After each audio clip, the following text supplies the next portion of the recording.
Hello and welcome to BitBoy Crypto, home of the BitSquad, the largest and greatest crypto community in all the interwebs. My name is Ben. Every day on this channel, I show you how to make money in crypto.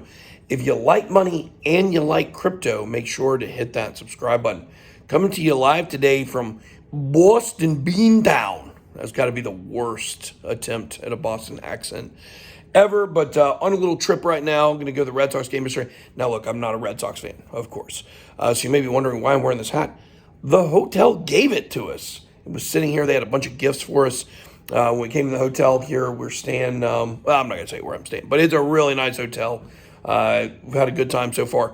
Now, listen, in this video, we usually about this time, I give you the news for the day, but I don't want to do that today. Do you want to know why? Because there's no freaking news for the day. It's been so boring. Bitcoin's sitting around 55,000, so that's good. That's a positive thing. We could see the momentum carry upwards tomorrow. Now, I want to address something that, I get asked every once in a while. I thought this would be a good topic for this video for tonight, which is, what do you do with your crypto? How do you take profits? And is right now the time where you should be trying to get out?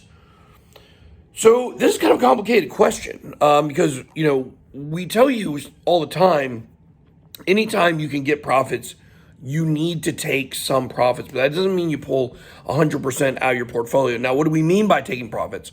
Well, either one of two things. Either you are taking money or taking crypto and you're trading it back in for cash, or you're trading it back in for USDC or Tether or a stable coin. Now, you can also take profits on a coin, right? Let's say you take profits on Bitcoin, but you want to roll those into Ethereum, so you trade part of your Bitcoin for Ethereum because you think it's getting ready to explode or something like that. So I guess technically three ways. So you're either going into cash, you're going into stable coins, or you're moving from one coin to another in order to take advantage of price swings. And that's really trading at its heart. But the question is, a lot of people are getting scared. And here's why. It's not that people are scared that Bitcoin is not going to go up more, because a lot of people do feel like it's going to go up more and people are excited. I'm excited. I think we're going up to $100,000 by the end of this year. You guys know that. But people are getting scared because we're getting back to numbers that are in the ballpark of all-time highs. And it feels good. People are feeling good about their portfolios. They're feeling good about money. And they miss that feeling. Because when we had the crash in May, there was a dramatic price drop, as you know, and then all of a sudden our portfolios dropped 50, 60, 70%, and that was gut-wrenching. So it's kind of like, you have this opportunity to get those gains back, the gains that you had. Like maybe your portfolio is almost back to an all-time high, and people are nervous because they feel like this may be their last chance. Like it's kind of like playing, craps or something. It's like you roll so many good numbers in a row and you're winning. It's like at some point I'm going to roll the wrong number and I'm going to lose. And so it's good to take money off the table as you go instead of just trying to, double up on every spin, because eventually you're going to lose. There's no doubt about it. Or letting your money ride on red or black on roulette or something like that. But with crypto, it's a little bit different because we have some educated guesses. We have some hypotheses out there that kind of tell us what crypto should be doing at this time. Now, we've talked about this on the channel a lot. There is this idea by Benjamin Cowan that there is a lengthened cycle and we're going to go until next year. People like Jeb and Carl, I think they believe we're going to go into next year in the bull run. I don't believe that. I think it's going to be quick. I think we're going to go to 100,000 by the end of the year. There's some other people that agree with me as well. You've also got the bears out there that believe that we are going to see dramatic price drop. We're not going to get back to all-time highs.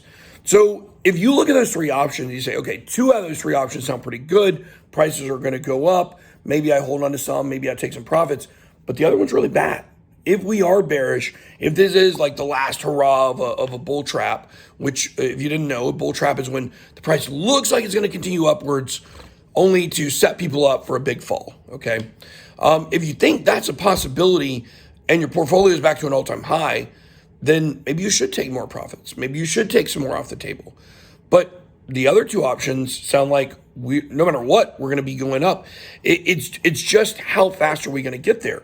If we are at $100,000 in the next 2 months, big old fat finger, putting it in front of my camera there. But if we are at all-time highs, and if we're at $100,000 by like the end of next month or the beginning of December, then you need to consider pulling money off the table, a good amount of money off the table.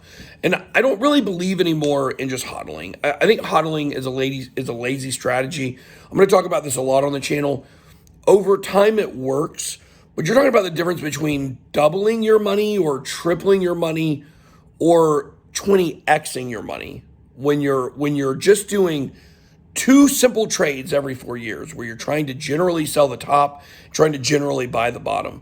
I don't advocate hodling anymore. I just think it's lazy. I think we have enough crypto education out there to where if you watch this channel, you understand the 4-year cycles. You have no excuse to hold Bitcoin all the way back down to 15,000 after we top out. I just don't think you have an excuse there, or maybe 20 or 30,000, whatever it's going to be after we top out on around 100K.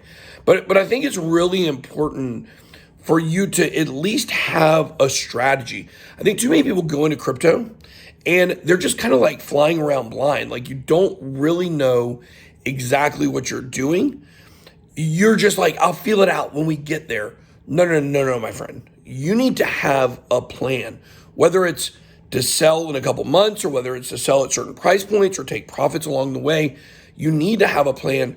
Without a plan, you're going to fail because there's never going to be a time that feels like the right time to sell your crypto. So I want to give you guys that message. I'm not selling anything right now.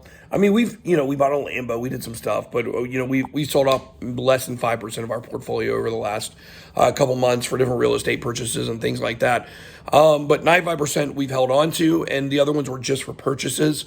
So in that way, we have taken some profits just a little bit along the way, but we're not planning to take full profits. The maximum, somewhere between 60 and 80% of our crypto we'll be taking profits on, hopefully by the end of the year. Now, look, if we get to the end of the year and Bitcoin's still staying around 50 or 60,000, then that would be a strong indicator that we are going to see all-time highs next year, and this is going to carry on for a while to come. But like I said, I've been very adamant. I do not see that happening. I think we're falling closer to the 2017 month-over-month schedule. September was down, October pumped, November pumped, December saw an all-time high for Bitcoin, January saw all-time highs for lots of other coins. So I think we are going to see that altcoin season go then. But let me know what you guys think. Drop down below. I want to know what profit strategies are you guys taking? And also let me know, what should I do while I'm here in Boston? All right, guys. So you guys have a good night. That's all I got. Be blessed.